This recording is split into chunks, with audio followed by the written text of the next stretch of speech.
Hello everyone, welcome to my new blog. দেখতে পাচ্ছেন আমার সবজি হচ্ছে। তো এই যে এটা হচ্ছে বোম্বাই মরিচ গাছ, মাশাল্লাহ একটু একটু করে ফুলের রেণু বের হচ্ছে, দেখা যাক কি হয়।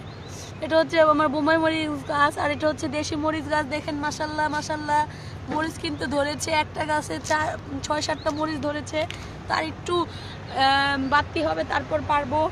আর এই যে হচ্ছে টমেটো গাছ, টমেটো গাছের কোনো বেনিফিট আমি দেখছি না, খালি লম্বা হচ্ছে। আমি কিন্তু ডালপালা কেটে দিছি, যাই হোক। আর এই তো দেখা যাচ্ছে এখানে হচ্ছে বিলাতি ধনিয়া পাতা, আর এই যে পুঁই শাকটা একটু বড় হয়েছে। আর এখানে যে চারা মরিচগুলো যে ছিল ওগুলো আমি লাগিয়েছি, এগুলো আবার আরেকটু বড় হলে অন্য টবে দিয়ে দিব। তো আর আলহামদুলিল্লাহ আমার লাউ গাছটা, আগের যে লাউ গাছটা ছিল ওটা কিন্তু মরে গিয়েছিল, তো এটা আবার নতুন করে আমি দিছি। এটা টাল দিতে হবে, মাশাল্লাহ বড় হয়েছে। আর এই যে এখানে 2 ক্রেট, এখন এই ক্রেটটাতে এখনো আমি মাটি, এখনো কোনো সবজি লাগাই নাই, লাগাবো ইনশাল্লাহ। আর এই যে আয়ান দেখেন কি দুষ্টুমি করছে। আয়ান তুমি কি করতেছো? ওরাও আমার সাথে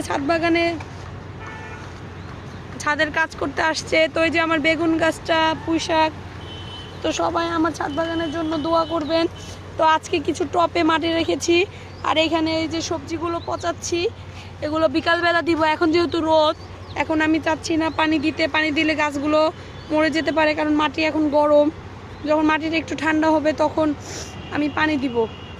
তো দেখতে পাচ্ছেন আমার বাসার কোনো কিছুই আমি ফেলি নাই, সব মানে অপ্রয়োজনীয় জিনিস দিয়ে আমি গাছ লাগিয়েছি, শুধুমাত্র মাটি কালেক্ট করেছি।